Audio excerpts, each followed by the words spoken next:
Thanks for coming, y'all. And yes, I am Amanda B. Johnson. What I want to talk about is something that I think is not talked about nearly enough in cryptocurrency. I'll use the word cryptocurrency. Everybody here knows what that is. I think a lot of newbies are like, crypt what? You know, it sounds scary. I don't think it's a proper word to use with them, but I'll use it here. And I don't know if economics is not talked about enough just because, like, the space is maybe mostly populated with either programmers or, you know, just maybe like tech guys who never like looked so much into it. But I think that a lack of sound economics, we're already beginning to see what happens when economics are lacking in these networks, and I think that we'll continue to see what happens when sound economics principles are lacking in networks, and I'll get into what I mean. So right now, the reason any of these cryptocurrencies has any value, and I was actually discussing this in the car with Danny on the way here, so a grand total of what, like a $12-13 billion market cap for all of them combined. The reason that that money is in this space is that money is betting that one or more of these cryptocurrencies becomes widely used and actually earns the title currency. Like I would say it's actually a misnomer to call any of them a currency right now, because a currency by definition is a medium of exchange. And so until something is like a medium of exchange and I'm like, hey, I can buy gas and dinner and socks with something, it's not actually a currency yet. So all of this wealth and capital that's in this space is basically making a bet that one or more of these networks actually earns the title of currency. It is my belief that we currently are experiencing the vast bulk of these these cryptocurrencies have the aspirations of being like a PayPal, but they have the functionality and will continue to have the functionality of like PGP email encryption. Do any of you use, like on a practically daily basis, do any of you use PGP email encryption? I don't either. I even have a PGP, like public-private key set. I don't use it either. For anybody who might not know what that is, PGP email encryption is like a form of encryption that was invented in like the 90s or something by, was it Phil Zimmerman? And it's a cipher, basically. It's a way to share a lock with the world, and only you have the key to that lock. So if you want to receive an email that like even the email provider cannot read, you send out this little mathematical lock to everybody and you say, hey, like lock up the email that you send to me with this lock, and when I receive it, I'll open it with my key because I'm the only one who has the key. And so you would think, oh, this is like an awesome idea, right? Especially after like the Snowden revelations, you would think that everybody would be using PGP email encryption, because who among us wants to like wonder if our emails are being read and like swiped up into these collection points on internet cables? I would be surprised if like 1% of the world used PGP email encryption. Why? Why is that? I don't know if any of y'all ever heard the story, but actually when Edward Snowden first decided to like leak his stuff, he wanted to do it privately, right? He sent a 12-minute long video tutorial to the Guardian journalist Glenn Greenwald saying, this is how you set up PGP encryption. And Glenn Greenwald could not figure it out. Like he almost didn't get the Snowden story because he could not figure it out. And every single cryptocurrency today works like that. You would have to send somebody a 12-minute video tutorial to tell them how to download a wallet, what a blockchain is, how to generate new addresses, how to keep generating new addresses to protect their privacy, how to back up and secure their private key, and et cetera, and et cetera. And if cryptocurrency remains in this state, it will go the way of PGP. which is to say probably no more than 1% of the world's population will ever use it. And so if that is the case, what does that mean about this $13 billion worth of capital that is betting that this stuff doesn't feel like PGP, but rather feels like PayPal?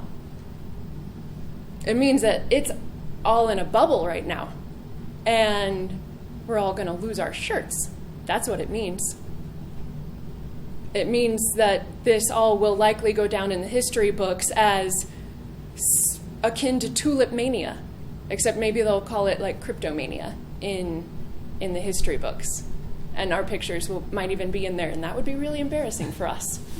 And so what I want to talk about this evening is basically the reason Pete and I chose to start working for Dash in particular is because, in my estimation, it's the only network that has laid the foundation, and I'll talk to you about that, basically the back-end foundation, the stuff that the end user is probably never going to care about or even need to understand, and is going in a direction of usability that will ensure that this is not a bubble, that cryptocurrency in some form is saved and does not end up as a bubble.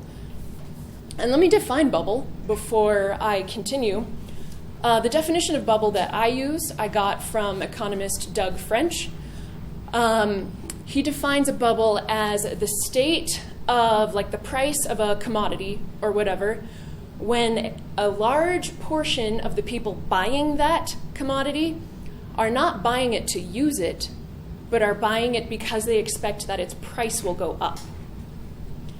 This was found quite commonly, like in the lead up to the 2008 housing bubble break, right? Like people were buying houses that they didn't even live in.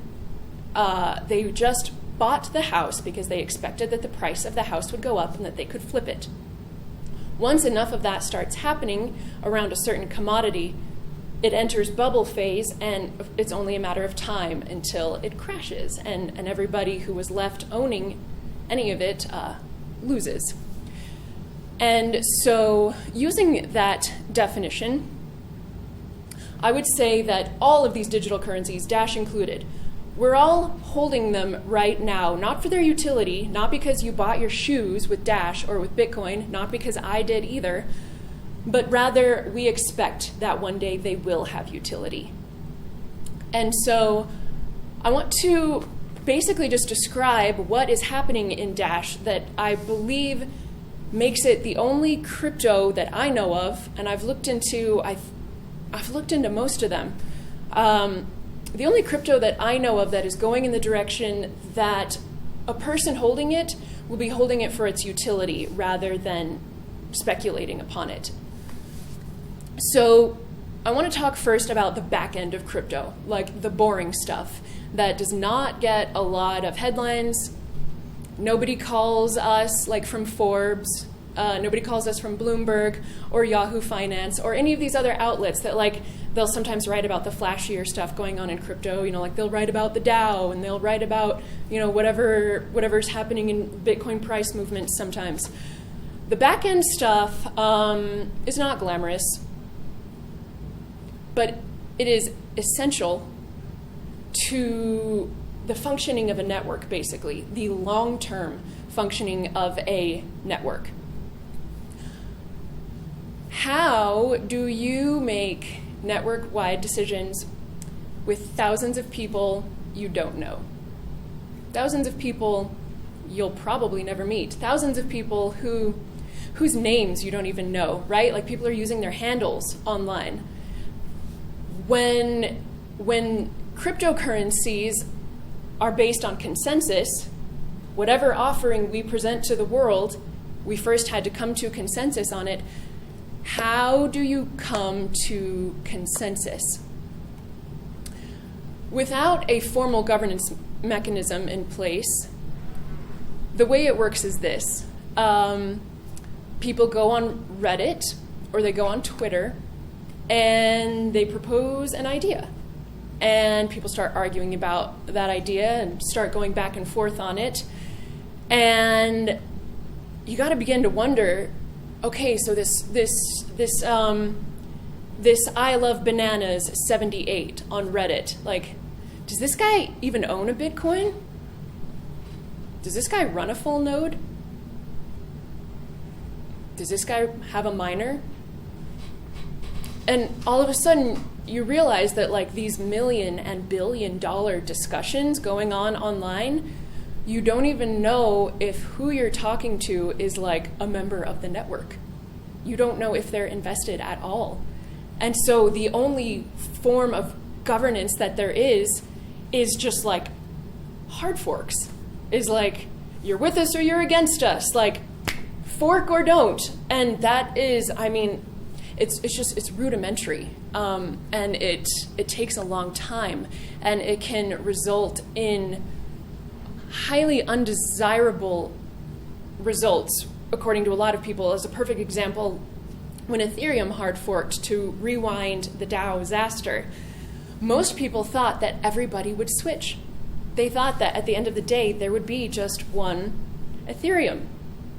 But they failed to realize that there was not a consensus, and so they forked, and now we have like Ethereum and Ethereum Classic. And it's basically like the worst thing you can do to hard fork and have half the network competing against the other half of the network. It's basically, these things can be avoided if you can just find a way to find out what the rest of the network wants, like pre-fork. And ideally, maybe no fork has to happen at all. So how do you do that? Like, if you don't know if I Love Bananas 89 actually is running any infrastructure for your network, is like actually owning any coins at all, how can you figure out what all of the vested participants want? Dash has a great way of doing this. Anybody in Dash who runs what's called a masternode. Basically, they do 3 things for the network, and in exchange for doing these 3 things for the network, they get voting rights. And it is their votes which make all of our development decisions. 1, they need to own 1,000 Dash to prove that they are vested in the outcome of their votes. This basically protects us from, the icons of the world. It protects us from like the nothing at stake problem, yes. Certainly. They need to be running, of course, a full node, full copy of the blockchain. And also in Dash, we have 2 end user functions which are like essential to our product, which is coin mixing for privacy, and which is instant confirmations to enable point of sale, basically. They have like names for them. They call them like private send and instant send. And those functions are enabled by the masternode network. So if a masternode has a full copy of the blockchain, has proven that they own 1,000 Dash, it's like a cryptographic proof, and then runs private send and instant send, they get voting rights. So as a prime example of how this voting mechanism like saved us scads of money and like eons of time, earlier this year, Evan Duffield proposed to the network, should we raise our block size cap, which is 1 megabyte, just like Bitcoin, should we raise our block size cap from 1 to 2 megabytes if and when the time arises that it is needed? And so all of these masternodes like voted. And within 24 hours, a large majority of the masternodes had voted yes. If we reach that point, yes, bump up that block size cap. And it was done. Like, consensus was reached within 24 hours. And so we see that just like this simple voting mechanism among like vested participants who are also, proving their service to the network, we don't have to like get stuck on Reddit being like, I don't know about this I Love Bananas 68 guy. Like, we can just clear through these potentially malicious actors, actually, and see what the network really wants. And it seems like a small thing, like this whole voting thing, but it actually, I think it may make all of the difference. And like, think about a centralized company. Like, think about if you're Samsung and your design department, like while they're making a new phone or something, your design department conducts their meetings at like our Samsung, and anybody can go talk shit at our Samsung. And like these guys are like trying to make design decisions, and all of these people are flooding in, and it's like, who works for Samsung, who doesn't? Like, no, it's crazy. Of course the design department at Samsung only takes the input of people who work at Samsung. And so, with a decentralized cryptocurrency, a new way just had to be invented of like having these discussions and coming to proven consensus. The second part of what I call like the boring back end, the stuff that Forbes and Bloomberg do not care about, is what I would call payroll. As I mentioned earlier, the Dash block reward, which is the new coins that are created per block, the inflation, which is temporary until we reach a rate of zero inflation, and we'll be left with roughly 19 million Dash. The Dash block reward is not consumed entirely by the miners, like it is in pretty much every other network.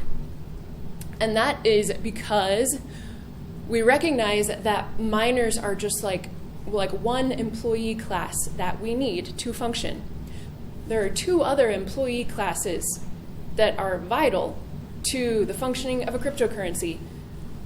One of them is full nodes, and one of them is developers, like core developers. And so let me preface this with, okay, what happens when miners do consume the entirety of new coins created? Let's use Bitcoin as an example. They have the biggest market cap, so it's easiest to follow their developments as the most people notice them.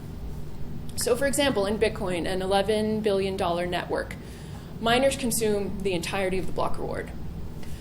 That means that nodes are basically like volunteer, like an attaboy, thanks for supporting the network kind of position now. And so naturally, it's an economic law that whatever you subsidize, you'll get more of. Whatever you tax, you'll get less of. So of course, Bitcoin's node count has dropped dramatically over the years and will likely continue to drop because it's a taxed position rather than a subsidized position, the way mining is subsidized. In the development department, we have seen that developers who are not getting paid from the block reward in order to have a livelihood, they have accepted sponsorship from third-party multinational corporations, basically. It started out with the Bitcoin Foundation. That didn't work so well. Then some developers took on sponsorship from MIT, if I understand correctly. And then this newer company, Blockstream, is now paying a good portion of the core developers.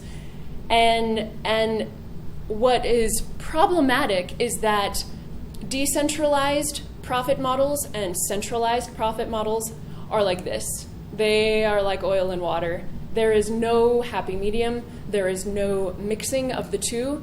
Either the profits of a network are decentralized to all of its infrastructure, or the profits of a network go to like the company, like the corporation that is writing the paychecks for the core developers. Like, there actually is no middle ground. And so that, I believe, is the root of the Bitcoin block size debate. The decentralized profit model would be, of course, to have no block size cap. And then the centralized profit model where, say, for example, Blockstream needs to make a return on their investment. They've had a huge investment, like what tens of millions, could it even have been hundreds of millions of dollars that was like given to Blockstream? And of course, the only way for them to pay back their investors is if they can find a way that the Bitcoin network can kick the majority of its profits back to Blockstream's like shareholders, basically, which is, that's a way of doing things. But if Bitcoin doesn't become a centralized company, if people like keep believing that it's a like decentralized peer-to-peer network, we're going to continue having this problem because those two models just don't mix. They're like oil and water. So that is the kind of problem that arises if this third class of employees, developers, are not paid from the block reward either. And so that is the second way that that I believe that Dash has knocked out these unglamorous fundamentals, which is to say that it pays 45% of its block reward to its miners, 45% of its block reward to its masternodes, and then 10% is left, and we call that our Treasury. And the masternodes vote on where to pay Treasury funds to. So we're currently, our largest Treasury payout is going to our core development team. Masternodes vote on their salary. They can technically be fired. We could downvote their salary coming out of the Treasury, and we could hire a team who we think would do better. Pete and I are paid from the Treasury. There was I think there's been wallet developers paid from the Treasury. There's this guy creating the Dash version of localbitcoins.com. He's calling it Dashes.com. He's being paid from the Treasury. And in this way, all of our development efforts can remain like totally free of the influence of like third-party sponsors who naturally would like the profits of the network to go toward them, naturally. And so with governance knocked out and with the payroll, the problem of payroll knocked out, that has put Dash in a really good position to move into the space of, okay, now how do we attract end users? Like, how do we stop feeling like PGP? How do we actually move in the direction that all of this capital in the space is betting that one of us is going to move in? And we are doing that with a layer of our blockchain that is set to launch in late 2017 in alpha, and it's called Evolution. And I have dubbed it from the start like cryptocurrency your mother could use. And the way it will work will be very new, very unique to the space, in that the general, like the way we're all used to logging into like online banking or PayPal or whatever, namely just like a basic username and password, and like the ability to say conduct auto payments, like I pay you, every month for whatever. I mean, think about how many payments in your life are like auto payments. It's a lot. And no cryptocurrency can do auto payments right now, which already I think would leave us out of the running of global finance. And like the ability of, say, like joint accounts where like you and your wife can like share an account, these sorts of things that people are used to and that they expect. They will live in a layer on top of the Dash blockchain that's being called Dash Drive, and they will be directly accessible through what's being called the world's first decentralized API. So basically, just using this decentralized API, DAPI, anybody will be able to launch a web or a mobile app, and people can directly interface, all without having to give your private keys to like any third-party service. It will be a way that people can feel like they're using an online bank, but they are their own bank. And even the private key like won't freak them out, because it's not going to be like 34798ZR, whatever. It's going to be just like a 12-word seed or whatever, right? So when you start an Evolution account, you create a name and password, it gives you a seed, and from there you can log into any Evolution wallet. Like if the person who was hosting that particular Evolution wallet, like if they go down, if they lose power, if they go out of business, if whatever, like your data's not gone. It's not like, like imagine how many people would be like devastated if Coinbase just like disappeared tomorrow, or Poloniex disappeared tomorrow. That would be a problem. So with Evolution, you can sign into any Evolution wallet. You hold your private keys, and your username and password are encrypted in the Dash Drive. So it's like not a problem. And if you're interested in seeing screenshots of this product, last week's episode of Dash Detailed featured screenshots of it, and then actually the episode I release tomorrow is an interview with Evan Duffield, where he is going to go like screen by screen through the Evolution prototype and basically just describe what's going on the back end. no, it's not the most. The most exciting part of evolution is the usability. But the part that I think will enable us to be a serious competitor with banks, to be a contender, to be like a real competitor out there, and will also at the same time beautifully continue to basically decentralize our infrastructure, like continue to add infrastructure to our network, is what is being called decentralized masternode shares. Now, from the user end experience, again, like the market we are hoping to get, like they might not even ever hear of the word masternode. And we hope that they don't need to hear of the word masternode or anything to use any of our products. But what it feels like on their end is like in their Evolution wallet, if they put some Dash into a savings account, that Dash can earn them, maybe like 4, 5%, maybe even 6% annual like return on investment. Like out of this world way more than say what like Chase or Wells Fargo are paying on a savings account right now, or in some places in the world, isn't it negative interest rates in banks now? Okay, so this is like way outclassing that sort of model, and that's what the user sees. They're like, my God, my savings account is earning me 6% a year. This is awesome. What's happening on the back end is that something like a secondary private key that basically just acts as a form that proves that they've like collateralized something in their savings account. They don't know that they're providing collateral, but it's collateral. It's collateral for another masternode. So when a bunch of people put Dash into a savings account, like a secondary private key is being combined with the secondary private keys of like a bunch of other users until 1,000 Dash are reached. And then, what is that prime for? The launching of another masternode. Who launches the masternode? Certainly not average Joe user or like your grandmother. I don't even think I could launch a masternode. It's really complex. I've read through the guides.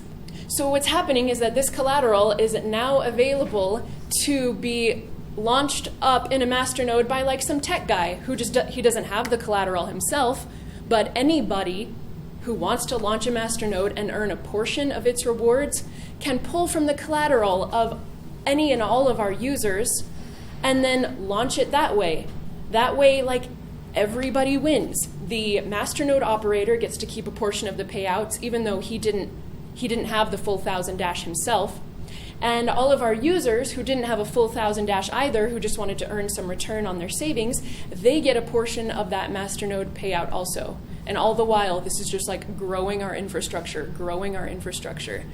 And so those reasons basically are why I think that Dash is the only major cryptocurrency right now heading in a way that is not a bubble. Because any network which does not break out of this like PGP phase, where like only nerds basically can grasp how to use it, or if you're not a nerd, you leave your coins in Coinbase because you can't figure out like how to do backups yourself, and you can't figure out how to like generate new addresses, and you wouldn't know the word like Electrum if you heard it, right? That kind of stuff. Like your mom. Think about your mom, honestly. Dash is the only coin heading in a direction where your mom could legitimately use it. And if the capital in the space is betting that one of these networks will become usable as a currency, the user usability at the end level will have to be like that. Because if not, if what people are hoping for is just that, everybody will use Coinbase or a competitor of Coinbase, like we will definitely have failed in the mission to be able to be your own bank. Like it'll just be Bitcoin banks. That's the stupidest thing I ever heard. So that's why I'm so like bullish on Dash, and I'm like willing to, like risk my personal reputation on it, because I'm so interested in money. I'm so interested in this space succeeding, and I'm so interested in this not having turned into the equivalent of Tulip Mania, where we were all like thinking like this is the best thing ever, but none of us none of us thought to make it usable. So that's really the majority of what I wanted to talk about tonight.